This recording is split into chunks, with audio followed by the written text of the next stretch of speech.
Scientists, conservationists, and birdwatchers are increasingly voicing concern over a problem that many people do not know even exists: the impact of free-roaming cats on our songbird populations. The domestic house cat is one of the world's most effective predators. It is estimated that there are 80 million pet cats and another 120 million feral cats in the United States, and their population is growing. Each year, cats left to roam free or that are feral kill hundreds of millions of our nation's birds, putting additional pressure on the populations of many species that are in decline. Most people are unaware that their domestic cat that is well fed can take up on average 1 bird per day. I don't think many people realize the impact that dropping off unwanted pets is going to have on the native wildlife. This was a cat attack victim, and a lot of times you can tell because there's feathers missing. She's not missing feathers on her wings here, but she's only got about 2 tail feathers left here on her tail. Unfortunately, in her case, she probably had a puncture wound that we just can't see. It could just be a tiny, tiny little puncture wound, but all it takes is a little bit of the cat's bacteria from their mouth to be toxic to a little bird like this. And although she had antibiotics, she just still didn't make it, so there might have been internal injuries we just can't see. While we don't have exact numbers on the impact of feral cats populations in Texas, we do know that nationwide they kill hundreds of millions of birds every year. When you consider the fact that feral cats' diet is 20 to 30% made up of birds, then you know that there's going to be a fairly substantial impact on the ecosystem. One controversial strategy being used to deal with the growing feral cat population is trap, neuter, and release, or TNR. Feral cats are caught, neutered, and released, and are then regularly fed. The idea is that by spaying and neutering all of the cats, the colony they live in will diminish over time and eventually disappear. Dr. Paul Barrows is a retired Army veterinarian with 40 years of experience dealing with wildlife health issues. Numerous veterinary, conservation, and public health organizations do not support TNR. And some of the reasons that we don't is we see it as a risk to animal health, to public health. We feel it's an ecological disaster. We feel that it is a public nuisance, creates a public nuisance, and last of all, and perhaps most important, is we feel that it's inhumane. We know that the life expectancy of abandoned cats and TNR cats is considerably lower than it is on those that are inside cats. They're subjected, to bad things in the wild that happen to them.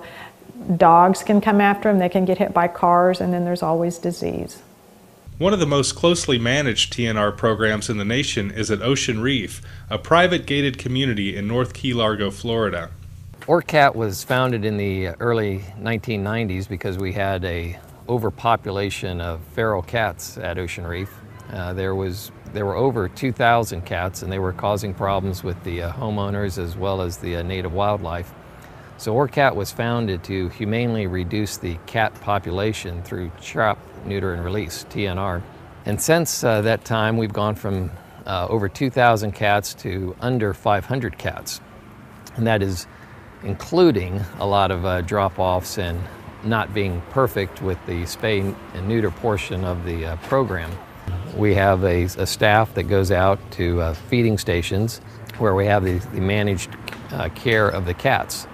The goal, of course, is to have a non-breeding population of cats. The TNR program at Ocean Reef, though perhaps the best in the nation, is still proving ineffective at eliminating the problem.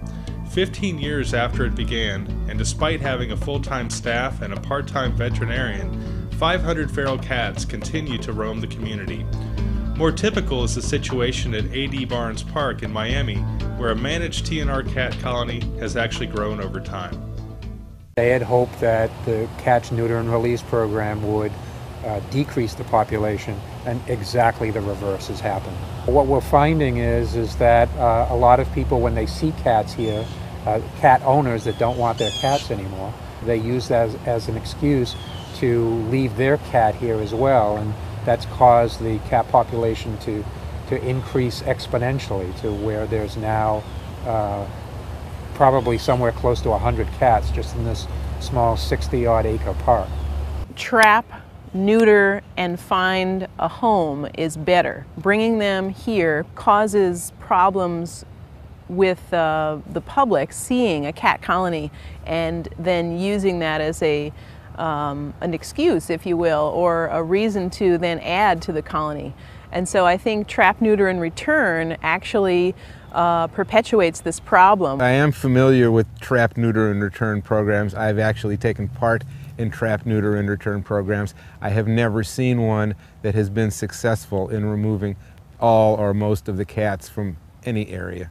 The limited experience I have had with spay and return areas, they have not been successful because they're generally not able to catch all the cats. They don't go and catch them every week. Trap, neuter, and release has very little to offer in the way of demonstrating elimination of cat colonies through that technique. The data is just not there. In addition to being ineffective at addressing the problem of feral cats and their hazard to birds and other wildlife, TNR programs and the cat colonies they perpetuate contribute to other problems, including endangering human health from rabies, toxoplasmosis, and other transmissible diseases. We have several examples in the state of Texas. This summer we've had 2 examples of cats that were part of feeding operations that bit individuals and they ended up being rabid.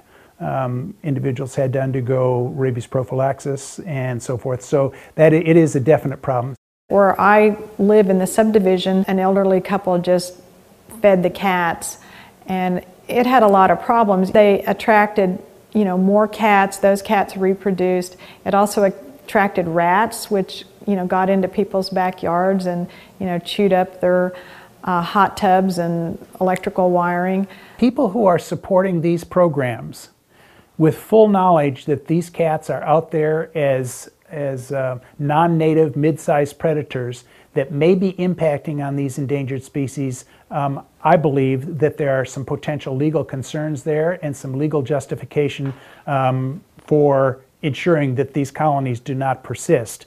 Texas is the #1 destination for bird watchers in the world. There is no location on the globe which attract as many bird watchers on an annual basis as Texas. And yet, we've not yet grasped the fact that not only is this predation a threat to the species involved, but it's also a threat economically where birding has become such a central part of the economy, particularly in the southern part of our state. Every time they come out to feed the cats, they are detracting from my personal enjoyment of the same area that they are using. TNR advocates are compassionate people, but they are not considering these problems fully and fail to take into account the welfare of birds and other wildlife. A better solution is to trap, neuter, and remove feral cats, then relocate them to enclosed cat sanctuaries or shelters, or to adopt them out to safe and comfortable homes. Some of them you can see that were born here could be adoptable. Like this one right here isn't afraid of people. What we're really trying to focus on here is to trap and relocate the cats outside of the Big Pine Key, where we have endangered species throughout the island, to a cat sanctuary that was established in Georgia. So I'd like to think of it more of a trap, neuter, relocate program. Trap, neuter, and release is not solving the feral cat problem.